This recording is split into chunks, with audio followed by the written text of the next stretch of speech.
नमस्कार, मैं राजकुमार आप सभी बच्चों का एक बार फिर से स्वागत करता हूं आपके अपने चैनल पे। देखिए, आज हम लोग पढ़ने वाले हैं समांतर श्रेणी, जो कि क्लास 10th का है।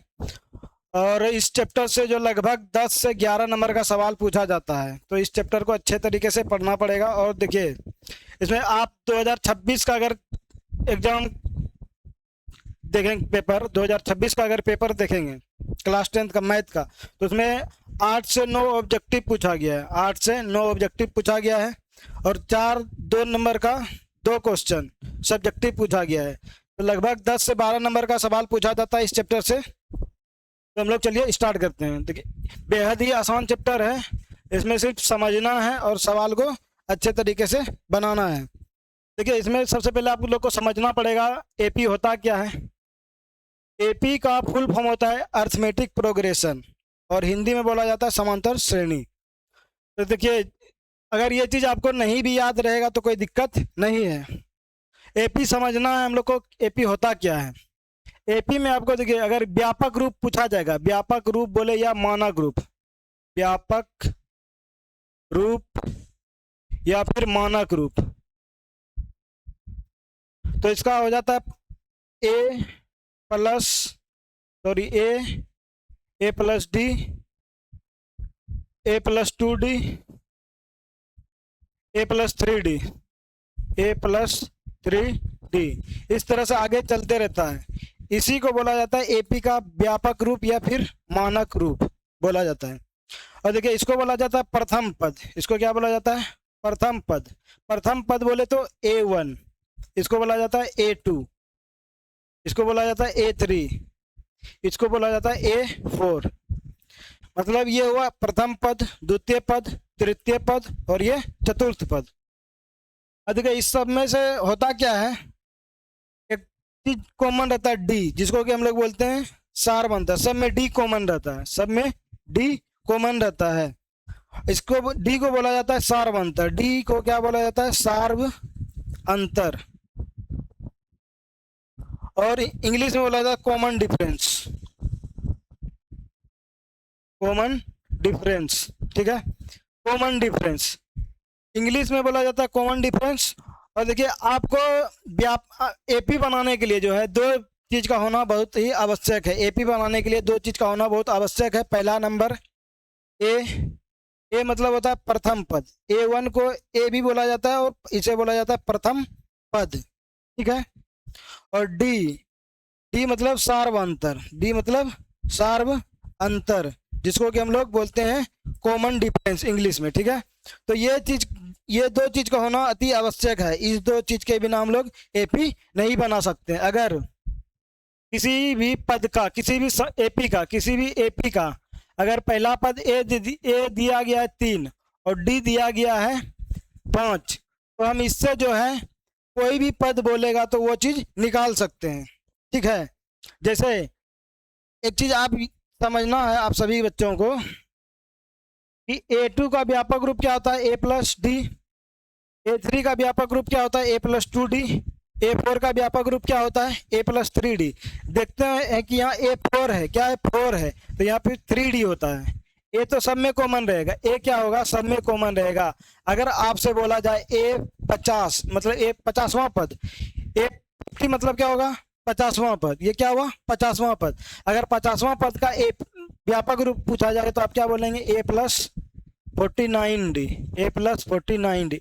इसी तरह A30 का मतलब 30वां पद। यहाँ पे देखिए, अभी हम लोग फॉर्मूला के बारे में नहीं पढ़ेंगे। अभी हम लोग जो चीज समझ के, बिना फॉर्मूला सिर्फ समझ के, बेसिक होता है, उस बेसिक को समझ के जो है अपना दिमाग को इस तरह से बनाएंगे ताकि बिना फॉर्मूला का भी आप जो है सवाल आसानी से कर पाए, ठीक है। देखिए, अगर A30 का मतलब 30वां पद का अगर व्यापक रूप पूछा जाए तो क्या हो जाएगा? ए प्लस 29D। तो ये हो जाएगा व्यापक रूप। तो देखिए, अगर आपको 2 चीज मालूम है, प्रथम पद और डी, तो आप इससे कितना भी पद बोला जाए, 1000वां पद बोला जाए, 15,000वां पद बोला जाए या फिर 100वां पद बोला जाए, 50वां पद बोला जाए या फिर 20वां पद, कोई भी पद बोले वो आसानी से निकाल सकते हैं। जैसे अगर ए 50 का मान निकालना हो तो क्या होता है, इसका व्यापक रूप a प्लस 49d। अब देखिए ए का मान है कितना, ए का मान यहाँ 3 प्लस 49 गुना डी का मान है कितना 5, तो डी का मान यहाँ 5 रखेंगे, उसके बाद फिर गुना कर देंगे। अब देखिए 9 गुना 5 तो 45, 45 की 5, 4 पंचे 20, 20 4 24, और प्लस में इस 3 को जोड़ देंगे तो ये हो जाएगा कितना, इसको जोड़ने के बाद हो जाएगा 248, 248। तो A50 जो है, A50 जो है आपका 248 हो जाएगा।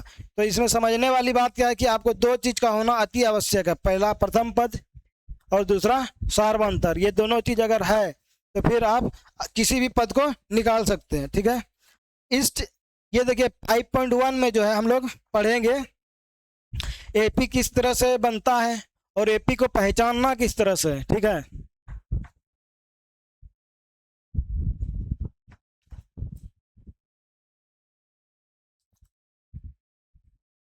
अगर देखिए आप सभी को एक एपी लिखा हुआ है, एपी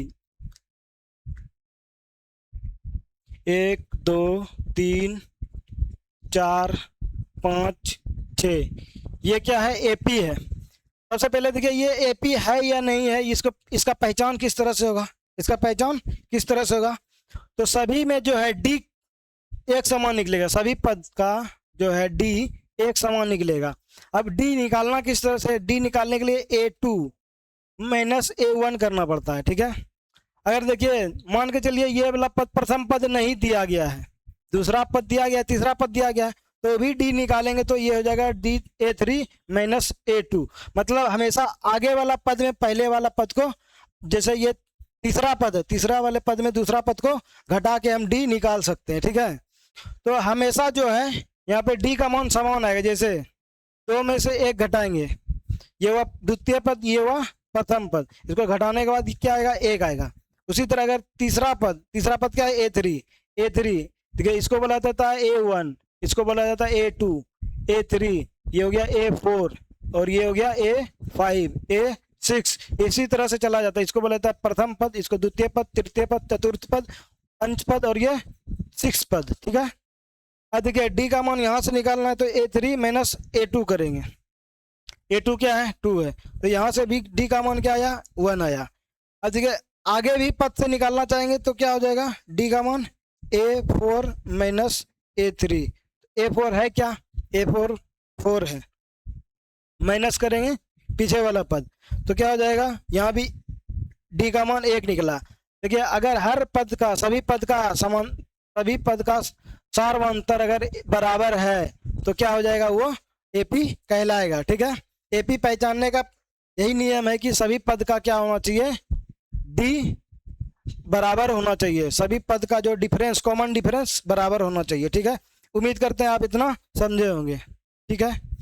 चलिए अब जो है हम लोग सवाल पे आते हैं, इतना ही है, इसमें ज़्यादा कुछ समझना नहीं है, ठीक है।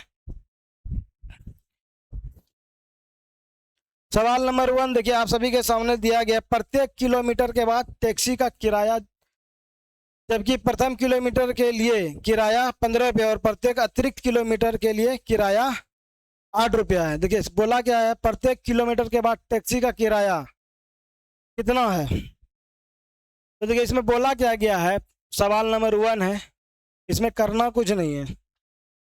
अब एपी है या नहीं है, सवाल में बोला गया है एपी, ये जो लिखा गया ये एपी है या नहीं है, इसको समझना। देखिए अगर कोई व्यक्ति है, प्रथम किलोमीटर चलता है, पहला किलोमीटर चलता है, ठीक है, 1 किलोमीटर चलता है तो उसे किराए के तौर पे कितना लिया जाएगा, 15 रुपया लिया जाएगा, 15 रुपया लिया जाएगा, ठीक है।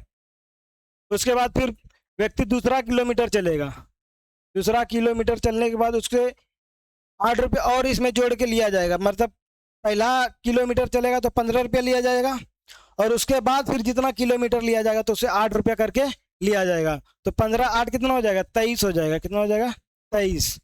उसके बाद फिर तीसरा किलोमीटर चला, तीसरा किलोमीटर चला तो कितना हो जाएगा, 23 में 8 जोड़ेंगे तो 31 हो जाएगा। फिर उसके बाद फिर इसमें 8 जोड़ेंगे तो कितना हो जाएगा 39, 8 में जोड़ेंगे तो कितना हो जाएगा 31 में 8 जोड़ेंगे 39, तो ये चौथा किलोमीटर के लिए हो जाएगा। तो कहने का मतलब क्या है कि यहाँ पे हम कॉमन डिफरेंस कितना आ रहा है, सब में 8 आ रहा है, सब में कॉमन डिफरेंस कितना है, तो 8 है। डी का मान क्या है, तो 8 है। ठीक ठीक है, तो ये एपी कहलाएगा। ये क्या है, एपी कहलाएगा। ये जो लाइन लिखा गया है ये एपी है। ठीक है, उम्मीद करते हैं आप इतना समझे होंगे। शायद आप सभी को दिख नहीं रहा होगा, मैं इसको थोड़ा हाइड कर देता हूँ।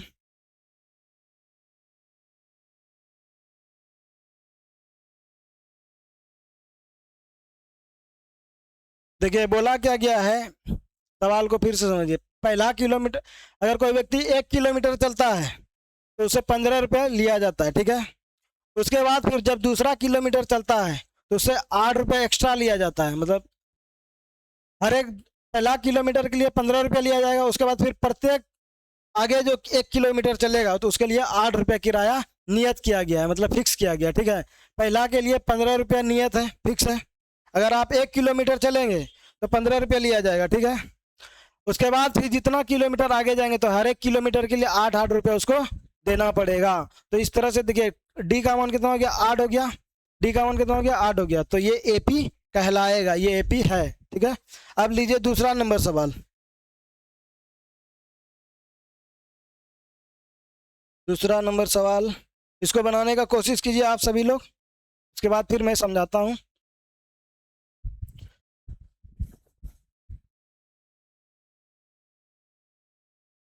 देखिए दूसरा नंबर सवाल में क्या बोला गया है, ये एक सिलेंडर है। ठीक है, बेलन में उपस्थित हवा की मात्रा जबकि वायु निकालने वाला पंप प्रत्येक बार बेलन की शेष हवा का 1/4 भाग बाहर निकल जाता है। ठीक है, मान लिया जाए बेलन है जिसमें कि गैस भरा हुआ है, हवा भरा हुआ, उसमें कितना हवा है, 800 लीटर हवा भरा हुआ है। ठीक है, इसको मान लेते हैं अपने मन से कि 800 केजी इसमें हवा भरा हुआ है। ठीक है, 800 केजी हवा भरा हुआ है।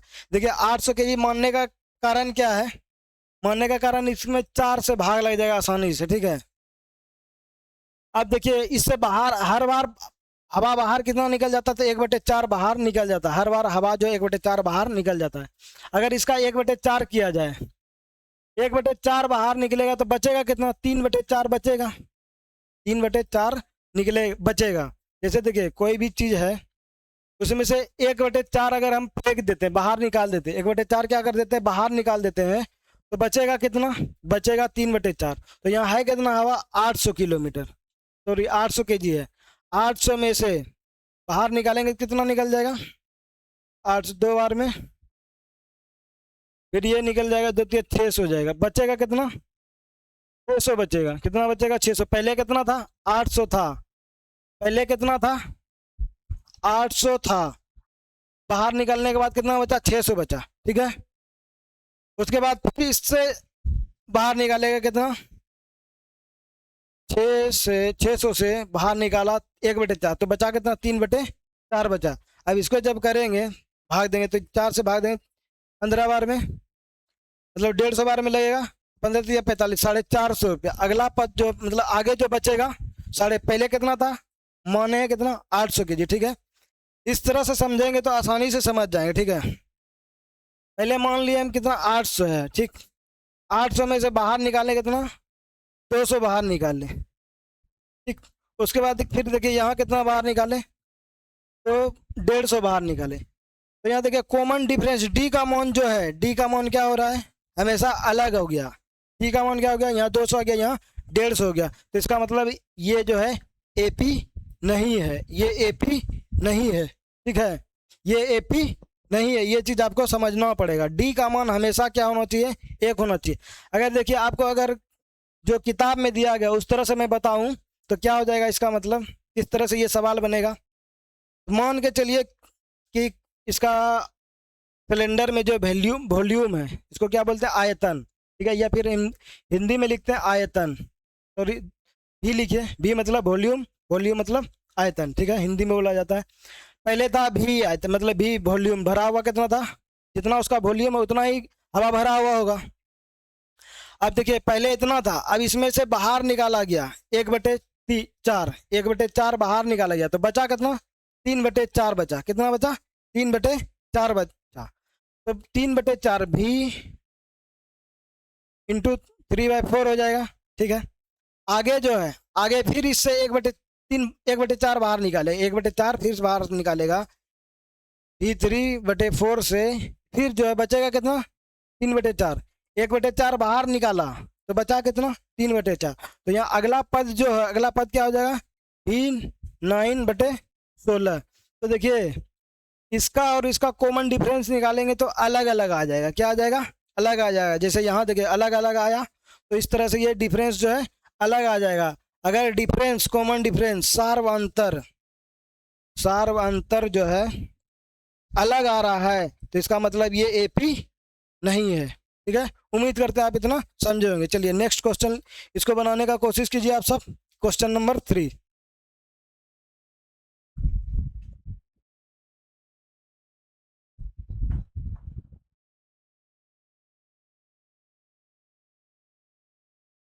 क्वेश्चन नंबर 3 में बोला गया है प्रत्येक मीटर की खुदाई के बाद एक कुआं खोदने में आई लागत बताना है। ठीक है, जबकि प्रथम मीटर खुदाई के लिए लागत जो है 150 रुपये और बाद में प्रत्येक मीटर की खुदाई के लिए 50 रुपये बढ़ती जाती है। देखिए कहने का मतलब है कि एक कुआं खोदना है। क्या खोदना है, एक कुआं खोदना है। ये कुआं है, कुआं देखिए जब खोदना स्टार्ट करते तो ये हुआ यहाँ से यहाँ तक 1 मीटर। अगर 1 मीटर का कुआं खुदवाते हैं आप, ठीक है, तो उसके लिए आपसे वसूला जाएगा कितना, 1 मीटर के लिए 150 रुपये। पहला 1 मीटर खुदाई करता है तो कितना पैसा लिया जाएगा आपसे, 150 रुपये लिया जाएगा। उसके बाद फिर आगे का जो दूसरा मीटर खुदाई करेगा तो उसके लिए 50 रुपये एक्स्ट्रा देना पड़ेगा। इसमें 50 जोड़ेंगे तो कितना हो जाएगा, 200 हो जाएगा, ये दूसरा मीटर के लिए। फिर तीसरा मीटर के लिए जो है, तीसरा मीटर के लिए 50 रुपये और फिर एक्स्ट्रा देना पड़ेगा, 50 रुपये फिर एक्स्ट्रा देना पड़ेगा, तो ये हो जाएगा 250। फिर आगे अगर चौथा मीटर खुदाई करवाते हैं तो कितना हो जाएगा, +50, तो ये हो जाएगा 300। तो ये देखिए यहाँ पे जो है कॉमन डिफरेंस जो है, कॉमन डिफरेंस 50-50 हर जगह आ रहा है। इसका मतलब ये जो है एपी है। ठीक है, ये एपी है। ये हो गया प्रथम पद, ये हो गया सार्वंतर। तो यहाँ पर अगर इससे ए का मान पूछा जाए, ए का मान पूछा जाएगा तो ये हो जाएगा 150, और डी का मान पूछा जाएगा तो ये हो जाएगा आपका 50। डी मतलब सार्वंतर, सार्वंतर सभी में क्या होना चाहिए, सभी एक दूसरे पद में एक जैसा आना चाहिए, तभी ये एपी कहलाएगा। ठीक है, उम्मीद करते हैं आप इतना समझेंगे। अब तीसरा नंबर क्वेश्चन हो गया, चौथा नंबर क्वेश्चन आप इसको बनाइए। इसको उतार लीजिएगा आप सभी लोग बाद में वीडियो रोक के।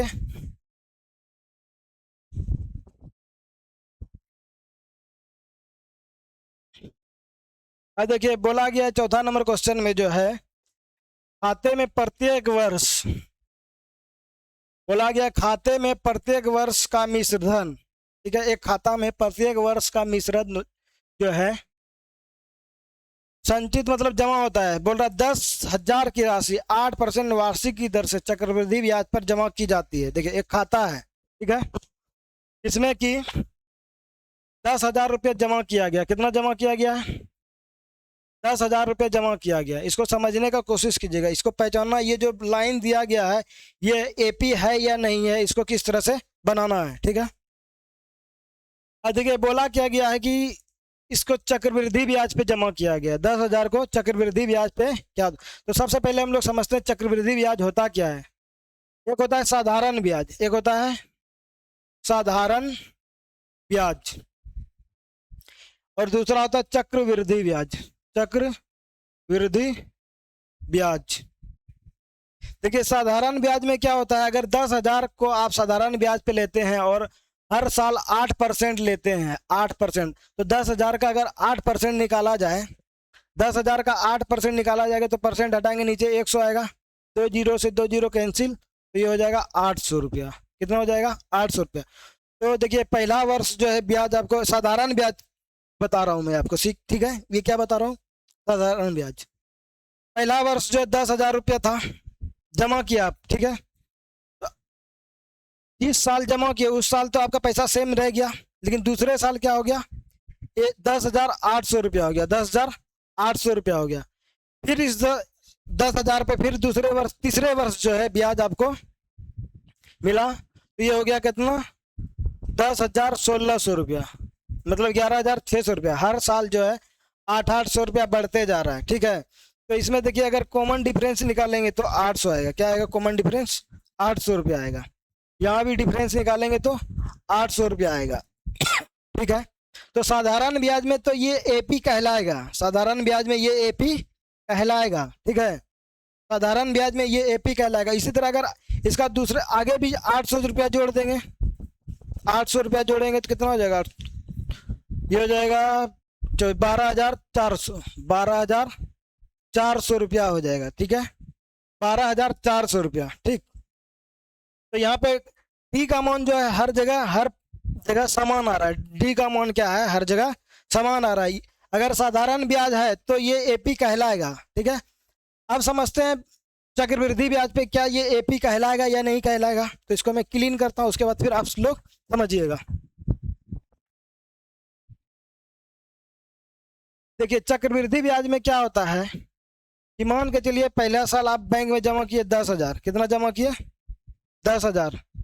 देखिए मैं आप सभी को फॉर्मूला पे नहीं बता रहा हूँ, विदाउट फॉर्मूला बता रहा हूँ। फॉर्मूला पे बताऊंगा आप लोगों को समझ में भी नहीं आएगा, ठीक है। इसीलिए इस तरह से हम लोग को इस तरह से पढ़ना है ताकि एग्जाम में भी और आगे भी इस चैप्टर का इस तरह से पढ़ने के बाद यूज हो। ये नहीं कि पढ़ लिए क्लास 10th में उसके बाद फिर इसका कहीं भी यूज नहीं हो। तो इस तरह से पढ़ेंगे, आगे भी इसका यूज लेना है, ठीक है। तो देखिए इसका अगर पहले साल ब्याज मिलेगा, जैसे ये जमा किया, आज जमा करेंगे तो एक साल बाद ब्याज मिलेगा 800 रुपया, 8% के हिसाब से, 8% के हिसाब से जो है यहाँ देखिए 800 रुपया मिला। तो दूसरे साल धन कितना हो जाएगा मेरा, ये हो जाएगा 10,800 रुपया, 10,800 रुपया। लेकिन अब देखिए क्या होता है दूसरे साल, तीसरे साल जब यहाँ से यहाँ जाएगा, तीसरे साल जब ये चक्रवृद्धि ब्याज लगेगा, ठीक है, चक्रवृद्धि ब्याज इंग्लिश में बोला जाता है CI, मतलब कंपाउंड इंटरेस्ट, CI, ठीक है, कंपाउंड इंटरेस्ट। तो यहाँ से यहाँ देखिए कितना बड़ा धन, 800 रुपया बढ़ा। लेकिन दूसरे साल क्या होता है, इस पे भी 8% लगता है। जितना ब्याज आया, ये ब्याज 800 आया तो इस पे भी ब्याज लगेगा, तो जुड़ेगा कितना, देखिए 800 रुपया तो 10,000 पे यहाँ 800 रुपया यहाँ बढ़ेगा ही बढ़ेगा प्लस, ठीक है। देखिए समझने का कोशिश कीजिए, दूसरे साल क्या होगा, 10,000 पे ब्याज लगेगा 800 रुपया, ठीक है। और उसके बाद फिर ये 800 जो ब्याज आया एक्स्ट्रा दूसरे साल, तीसरे साल में जाने के साथ इस पे भी ब्याज लगेगा, इस पे ब्याज लगेगा। तो मतलब ये हो जाएगा 64 रुपये, ये कितना हो जाएगा 64 रुपया, ठीक है। 8% जब इसका निकालेंगे तो ये हो जाएगा 64 रुपया। तो अगले साल जो है ये धन कितना हो जाएगा, 800 प्लस 64। यहाँ पे देखिए डी का अमाउंट क्या हो गया, डिफरेंस हो गया, डिफरेंट अलग अलग हो गया। यहाँ 800, यहाँ 864। अब इसमें जोड़ेंगे तो ये क्या हो जाएगा, 1600, 11,664 रुपया हो जाएगा, 11,664 रुपया हो जाएगा, ठीक है। उम्मीद करते हैं अगर सही जोड़ा गया है तो, ठीक है। तो ये हो जाएगा कितना, यहाँ पे देखिए कितना हो गया, 864 हो गया। यहाँ पे देखिए डी का मान जो है अलग हो गया, डी का मान क्या हो गया, अलग हो गया। जैसे ही डी का मान अलग हो गया तो ये एपी नहीं कहलाएगा, ठीक है। उम्मीद करते हैं आप इतना समझेंगे। तो ये एपी नहीं कहलाएगा, चौथा कंडीशन जो दिया गया है ये एपी नहीं है। उम्मीद करते हैं आप इतना समझेंगे। चलिए नेक्स्ट क्वेश्चन लेते हैं। नेक्स्ट क्वेश्चन में बोला गया 4 पद लिखना है, ठीक है। इस सवाल में बोला गया है दी हुई एपी के प्रथम 4 पद लिखिए, जबकि प्रथम पद और सारवंतर निम्नलिखित है। चलिए मैं इसको क्लीन करता हूं, उसके बाद फिर आप सभी को बताता हूं कि किस तरह से इस सवाल को बनाना है।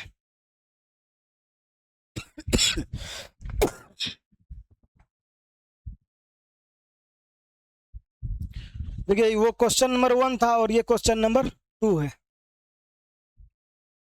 आप सभी लोग को समझना है कि इसमें मैं पिछले अभी जो बेसिक बता रहा था उसमें भी बता चुका हूँ कि अगर आपको ए और डी, प्रथम पद और डी सारवंतर मालूम है, जैसे यहाँ पे दिया गया है, डी भी दिया गया है।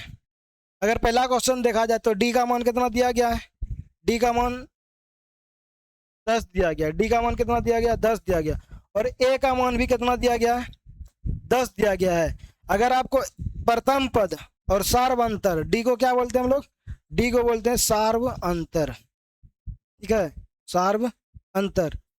अगर डी का मान क्या है मालूम है और ए का मान मालूम है तो आप कोई सा भी पद निकाल सकते हैं, ठीक है। हो सकता है आप सभी को नहीं दिख रहा हो तो कोई दिक्कत नहीं, मैं इसको यहाँ से मिटाता हूँ और फिर यहाँ लिखता हूँ। अगर आपको ए का मान और डी का मान मालूम है तो आप कोई भी पद आसानी से निकाल सकते हैं, कितना भी कोई भी पद बोल दे। जैसे यहाँ पे ए का मान कितना दिया गया, 10 दिया गया, डी का मान भी कितना दिया गया है, 10 दिया गया है, और बोला है कि 4 पद लिखिए, कितना पद लिखिए, 4 पद। तो देखिए प्रथम पद क्या हो जाएगा, प्रथम पद A1 जिसको हम लोग ए भी बोलते हैं। द्वितीय पद क्या हो जाएगा, A2 जिसको हम लोग ए प्लस डी बोलते हैं। तृतीय पद क्या हो जाएगा, तृतीय पद हो जाएगा ए प्लस 2D।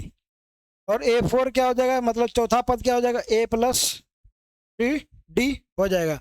अब देखिए ए का मान यहाँ कितना है, ए का मान 10 है, ठीक। और ए प्लस डी, दूसरा पद क्या हो जाएगा, ए प्लस डी, ए का मान 10 प्लस 10 तो ये कितना हो जाएगा, 20 हो जाएगा, ठीक है, ए प्लस ए। अब मैं इसको थोड़ा हाइड कर देता हूँ क्वेश्चन को ताकि आप सभी को दिख पाए। देखिए यहाँ ए का मान दिया गया 10 और डी का मान भी दिया गया 10, तो दूसरा पद निकालना तो ए प्लस डी होता है, दूसरे पद का व्यापक रूप, तो ए प्लस डी तो 20 हो गया, ठीक है। उसके बाद फिर तीसरा पद निकालना हो तो ए प्लस 2D, ए प्लस 2D, ए का मान है कितना 10 प्लस 2 गुना डी का मान 10, यहाँ रखिए, देखिए यहाँ डी का मान 10 तो ये कितना हो जाएगा, 10 दूना 20 और 10 30 तो ये हो जाएगा 30। उसी तरह इसका निकाला जाए तो ए का मान 10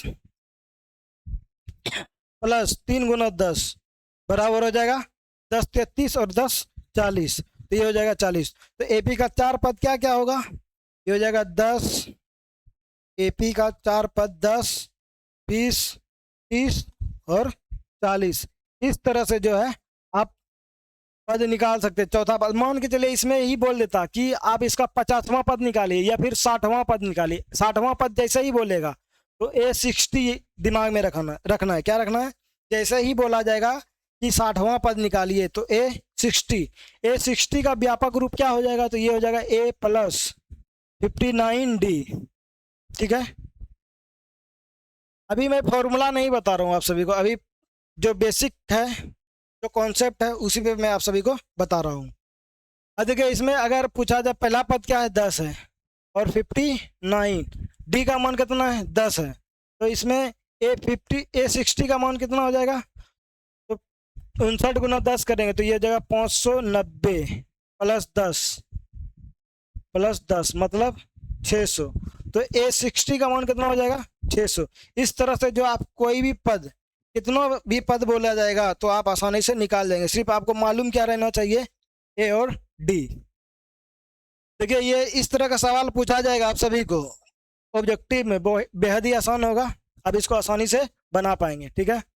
उम्मीद करते हैं आप इस क्वेश्चन को समझेंगे। ये दूसरा का पहला नंबर क्वेश्चन था, अब दूसरा का दूसरा नंबर सवाल हम लोग देखते हैं।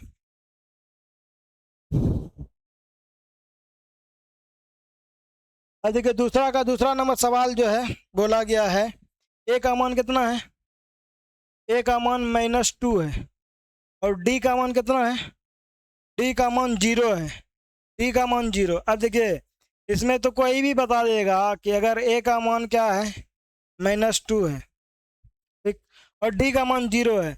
अब दूसरा पद निकालने के लिए हमको क्या चाहिए, अगर ये पहला पद है A1 A2 A3 और A4, ठीक, पहला पद क्या है 2 है, अब इसमें 0 जोड़ेंगे क्या हो जाएगा, -2 हो जाएगा, इसमें फिर 0 जोड़ेंगे क्या हो जाएगा, -2 ही होगा, फिर 0 जोड़ेंगे तो -2 ही होगा। 4 पद बोला गया है तो 0 है। और एक चीज़ आप सभी को मैं बताना चाहूँगा, डी का मान जो है, डी का मान जो है आप सभी लोग ध्यान में रखिएगा, डी का मान ऋणात्मक भी हो सकता है, धनात्मक भी हो सकता है या और शून्य भी हो सकता है।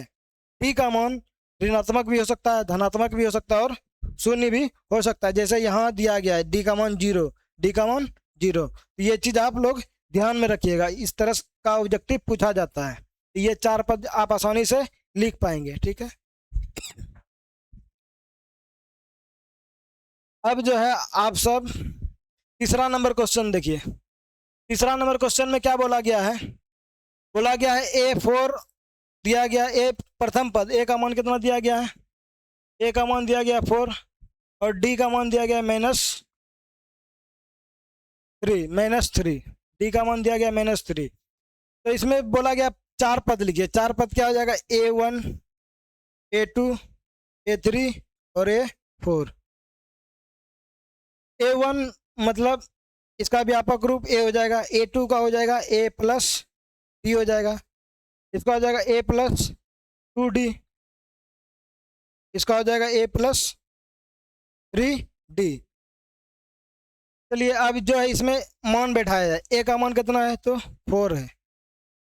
अब यहाँ देखिए ए का मान 4, डी का मान कितना? -3। इसको घटाएंगे तो कितना हो जाएगा? 1 हो जाएगा। अब यहाँ आइए, ए का मान कितना? 4 प्लस, अब यहाँ 2 है, 2 दीजिए, गुना करना है, डी का मान कितना? -3, डी का मान -3 बराबर कितना हो? देखिए 2 3 6 या -6 हो जाएगा, और यहाँ क्या है? 4 है, -4 सॉरी -6 हो जाएगा, -6 जो है में 4 घटाएंगे, -6 में 4 घटाएंगे कितना बचेगा? -2 बचेगा, -2 बचेगा, ठीक है, -2 बचेगा। उसी तरह अगर A4 में यहाँ मान बैठाया जाए तो ए का मान कितना है? 4 है +3 गुना डी का मान कितना? -3 है, डी का मान कितना है? -3 है। अब इसको हल करने के बाद क्या हो जाएगा? मान देखिए यहाँ ये 4 हो जाएगा और 3 × 3 यहाँ देखिए प्लस और ये माइनस, तो ये हो जाएगा -9। अब -9 में +4 घटाएंगे, -9 में +4 घटाएंगे तो यहाँ क्या बचेगा? 5 बचेगा, माइनस में 5 बचेगा, ठीक है। तो इस तरह से इसका 4 पद जो है, 4 पद हो जाएगा 4 1 -2 -5। उम्मीद करते हैं आप इतना समझे होंगे। अब इसका जो नेक्स्ट क्वेश्चन जो है 4 5 इसको आप बनाइएगा, ठीक है। ये रहा आप सभी के लिए होमवर्क। अब क्वेश्चन लीजिए इसमें क्वेश्चन नंबर 3। क्वेश्चन नंबर 3 में देखिए सबसे पहले सवाल को हल करने से पहले आप सभी को क्वेश्चन को पढ़ना होगा। क्वेश्चन में बोल क्या रहा है, क्वेश्चन हमसे पूछना क्या चाहता है। देखिए सवाल को हल करने का मैं एक बार फिर से आप सभी को बोलना चाहूँगा, अगर कोई भी सवाल है, बड़े से बड़े सवाल हो या फिर छोटा से छोटा सवाल हो, आप उसको आसानी से हल करना चाहते तो सबसे पहले आप रीडिंग स्किल डालिए, मतलब कि सवाल को पढ़िए अच्छे तरीके से। एक बार पढ़िए समझ में नहीं आया, 2 बार पढ़िए, 3 बार पढ़िए, तो उसको समझिए सवाल बोल क्या रहा है। सवाल खुद कहता है, ठीक है। जैसे इसमें क्वेश्चन नंबर 3 में बोला गया निम्नलिखित में से प्रत्येक एपी के लिए प्रथम पद तथा सार्वंतर लिखिए। देखिए प्रथम पद और सार्वंतर निकालने के लिए बोला गया है। तो पढ़ने से पता क्या चला? प्रथम पद मतलब ए का मान निकालना है और डी का मान निकालना है। ए का मान किस तरह से निकालते हैं? तो पहला पद क्या है? देखिए पहला नंबर क्वेश्चन में जो है, पहला नंबर क्वेश्चन में दिया गया है 3। ये पहला क्वेश्चन का प्रथम पद 3 हो गया। अब डी का मान निकालना, तो डी का मान निकालने के लिए A2 - A1 करते हैं। तो A2 है कितना? A2 है 1, A2 है 1 और A1 कितना है? A1 है 3, माइनस करना है 3। अब देखिए ये प्लस में और ये माइनस में घटेगा तो कितना बचेगा? -2। तो इसका डी का मान कितना हो गया? डी का मान हो गया -2।